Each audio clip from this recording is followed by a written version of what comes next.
Hey man, hey man, come on man, get up. Talking to me? Yeah man, I'm talking to you man. You look like you about to cry. No, I'm not crying. Well, that's what it looked like to me from up here. I wasn't even about to cry. Yes, you was man. But go ahead, talk to me man. Let me know what's going on. No, I was just, just tired. I'm just, you know, just tired of the same old, just over and over. Like, That's life man. Ain't no testimony without the test. I know, but I work so hard, man. I'm just to the point, man. If this doesn't work out, man, I'm done with this so-called, like, what do you call it, the American dream, or the this land of opportunity. It's not the land of opportunity, man. This is the land of luck. Hey man, what did I tell you about that word luck? I know. You've always told me I don't need luck. Luck doesn't exist. And why is that? Why? I know. Because I am blessed. And Yes. don't you forget it. And I have to remember that. And I do. You're right. I do need to remember that I am blessed. No matter what is going on.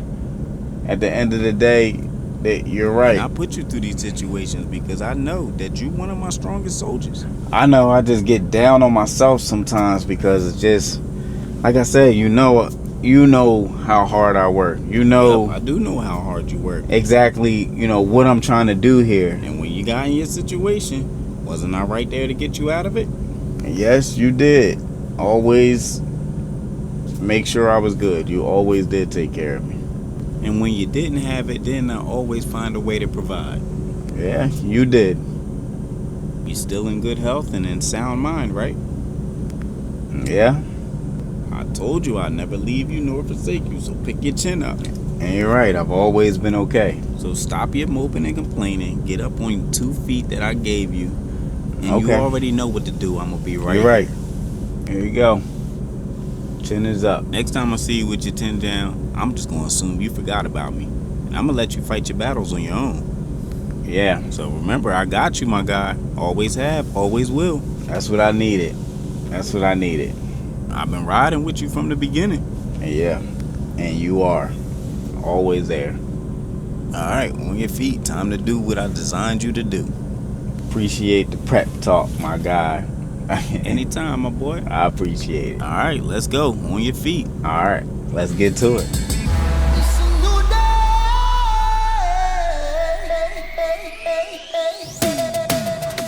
What's up, fam? Yep.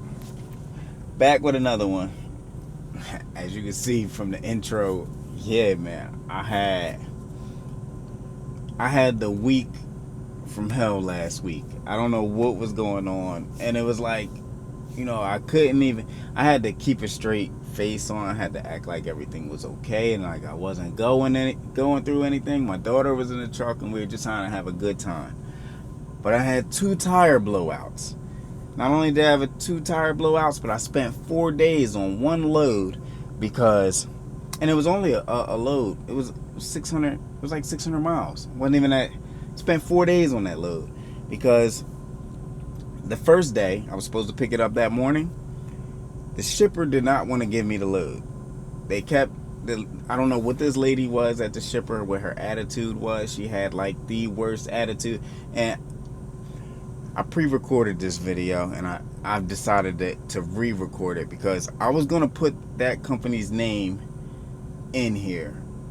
But I decided not to put the company's name in because one rotten apple can't spoil the bunch. So, there were some other people that were working there that did not have the same attitude as her. So I don't want to just put, the company on blast like that. But this lady, man, when I pulled up, it was one of those places where you pull up on the scale and the window's right there and you got to deal with the lady. And this lady just kept asking me, like, I could tell from the time I pulled up, her demeanor was just she just didn't want to deal with me. She didn't want to deal with anyone. I don't know if it was just me or anybody. She just was having one of those days, I guess.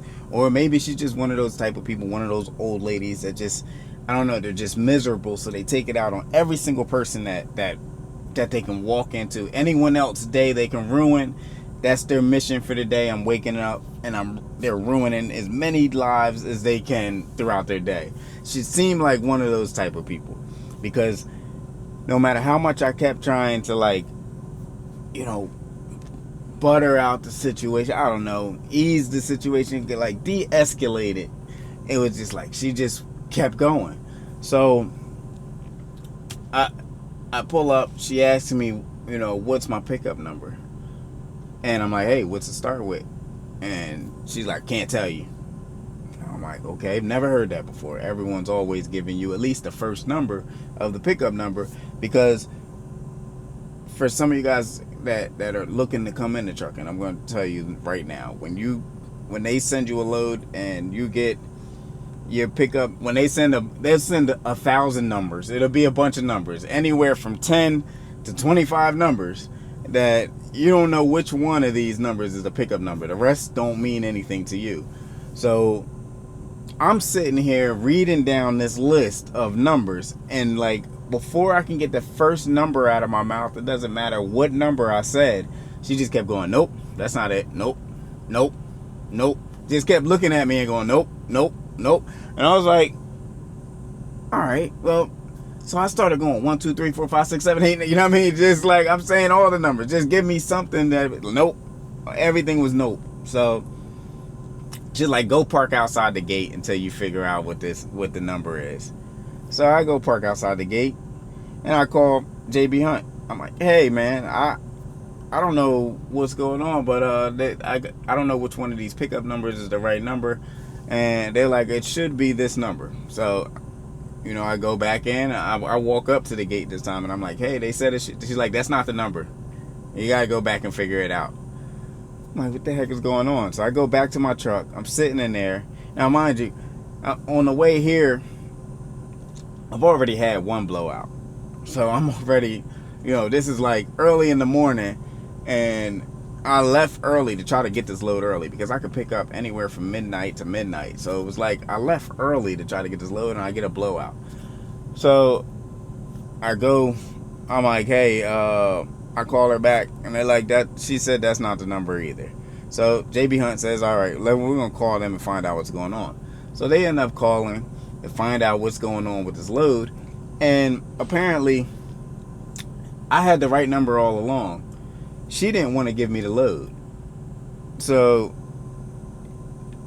whatever the reason was, JB Hunt called me back and apologized and said they didn't tell me the real reason she didn't want to give me the load. I don't like jumping to conclusions, but she didn't want to give me that load. And JB Hunt called me back and said, hey, I apologize. I want to personally call you back and apologize for what you just had to go through with that person. We're going to find out who this was and why, you know, why this even happened.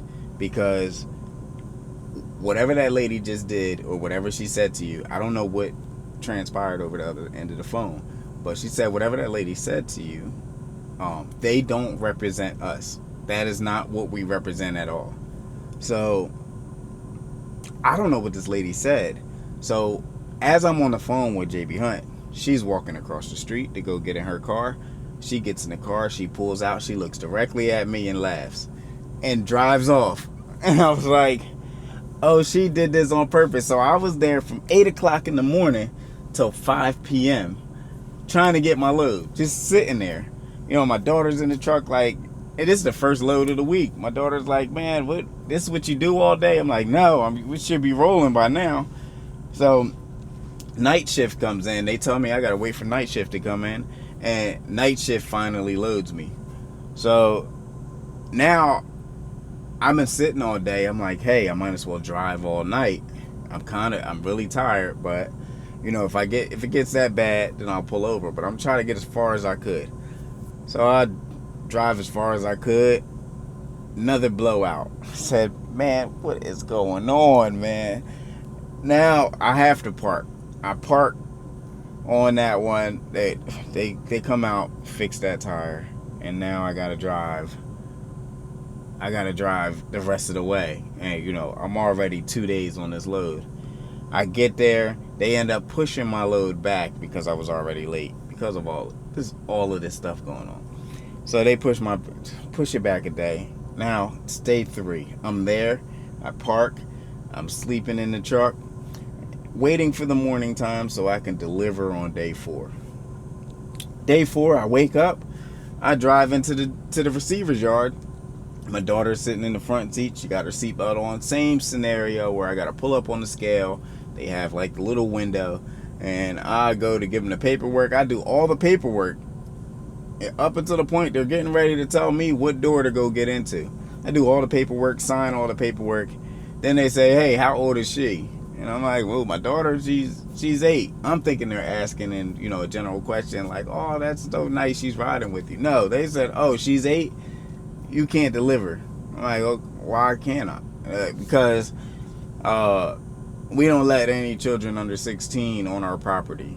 I was like, okay, we can't unload your truck. It's unsafe if she's in the truck. And I gave every scenario. Well, why can't I just drive the truck over to the dock, put it in the door, I'll detach from it and come back outside the yard and you guys can unload it. Call me when it's done. Nope. She can't even ride at any point on our property because it's unsafe. Well, if it's unsafe for her, then it's unsafe for me. It's unsafe for everybody. So maybe we need to get OSHA in here because something ain't right. I really just didn't understand it. So because I was so far away from home and there was nowhere I was leaving my daughter. I wasn't leaving her anywhere with anyone. So I don't know what we're going to do here. So I called JB Hunt. Hey, they said, because my daughter's in the truck, I can't deliver. JB Hunt's like, what is going on? I've never heard of any of this stuff that you're dealing with this week. So end up having to take that load 350 miles to a drop yard just so someone else can take it. So now I spent day 4 on there. Now my other loads that I had my whole week lined up with all my loads. All of those loads got canceled because I wasn't going to make it now. So I spent 4 days on one load and ended up getting one more load after that I could deliver. And it wasn't enough.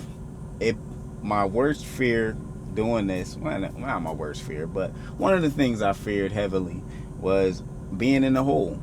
I said when I come out here, I'm not going to be in the hole. I'm going out, I'm grinding every single week.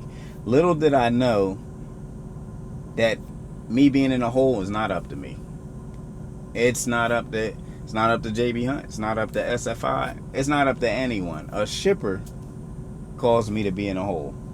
That was an unknown. Like, I didn't expect that being one of the reasons. I thought maybe, I'll get on JB Hunt's load board and there's nothing on there. JB Hunt's load board has been good to me so far. I thought SFI was going to have a whole bunch of hidden fees and stuff like that. SFI has been straightforward. So I know exactly what I need to make each week, how much fuel I need to spend, how much JB Hunt is getting, and how much I should be bringing home. If everything runs smoothly with the shipper. And that shipper ruined my week, and it had me so down because the kids are starting back school. They needed school supplies. They needed school sneakers. This was not the week that I needed to not get a check. This was not the week. Of all weeks, they could have did this middle of September. I would have been fine. But right before the kids are getting ready to go back to school, I just got all my finances in order after dealing with all that other crap that I was dealing with the other companies that I was working for. And I finally get my finances like somewhat caught up enough that I can be comfortable. But another setback, man. And I just was like, man, I was just so frustrated. And I'm trying to have a good time with my daughter throughout the whole week, but I know, like, the entire week, I know in my head, man, I'm not getting a check next week. I'm not gonna get paid. And here we are. SFI called me this morning before I rolled out and was just telling me, hey man, you didn't make enough last week to cover your truck payment, so you're gonna be in the arrears. You owe this much, and it's gonna come out of the next one, and all of this stuff. And as I was listening, I didn't know what to do. I was just in the bed last night, just thinking about it. Like, man, like this was the one week I didn't need this. Like, kids need sneakers, they need book bags, they need all this stuff, and it's just like this wasn't the week. So, last night, I slept on it, and I woke up early this morning. I woke up it was about 6 in the morning. Everyone was still asleep, and I walked in, seen my wife sleeping, I saw the baby sleeping, went and saw the kids, in their rooms, and I looked at them, man, and it was just like, as a dad, man, I wanted to break down, man. I felt like I don't know, I kind of look at myself when I leave the house, I look at myself as like a lion. I look at myself as like a lion that's leaving the house, and my only job is to bring back the food. I gotta bring back that zebra, and I came back empty-handed. I didn't come back with the zebra this time, man. I let everybody down. But with that, I sat there and I thought to myself, something came to me. I don't know. I prayed on it, and this morning I woke up and something just said, go to the truck. And I came out here. I went to the truck, and it was a mess because my daughter, she left a mess in the truck. So I came in the truck and I said, you know what? We're gonna change this whole aura. We're gonna change the whole aura in the truck. I'm gonna go out here. I'm cleaning up the truck. I'm wiping everything down. Making the beds. Everything gotta be in order and tidy, because this week, man, I'm coming out here with a vengeance. I'm bringing home the zebra and the elephant. Like, I'm about to. Right now, I'm on a load that's supposed to get there. It's supposed to deliver in 2 days. I'm here already. Like, I'm coming out here with a vengeance. Like, I'm waking up in the morning. I'm gonna try to deliver this load. I'm gift with Gab, the gift of Gab. I'm going in there. Hey guys, look, I've been parked out here since yesterday. I know my load doesn't deliver until tomorrow. You guys want me to just sit here all day until tomorrow? Or do you think you can unload this? Or if it's if you got another trailer in there, I got no problem dropping it off. Whatever I got to do to try to get as many loads as I can back to back to back to back to back.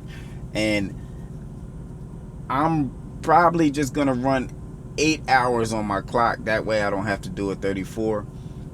And just, I'm staying out here. I'm not going home until I come back with the zebra, man. That is what it is. I'm not going home until I come back with the zebra. So with that being said, man, I just wanted to update you guys. That's probably, that's mainly why I didn't make any videos. I was hanging with my daughter, but at the same time, man, I was too frustrated to come to you guys with something positive. And you guys know, I like positive energy, and I like putting out positive energy. The energy you put out is the energy you get back.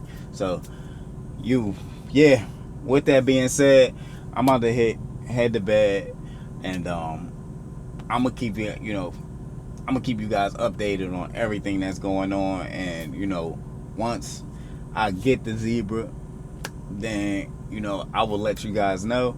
And I want to do a full week of me picking loads and what it's like, and wanting to show you guys. But in the beginning, I had my kids in the truck, and we were stopping. I was stopping a lot with the kids. If we saw something interesting, we pulled over, got out, and we checked it out. And so it wasn't a good week for me to show you guys, like, if I was really going hard, what's the possibilities, and what can I really make. So with that being said, after we get out this hole, I'll still show you. I'm still gonna keep some videos coming of me showing you guys and me getting out the hole.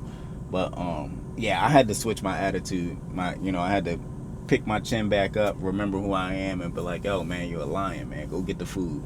So that's what we're gonna do this week. With that being said, much love, everybody, man. It's a new day.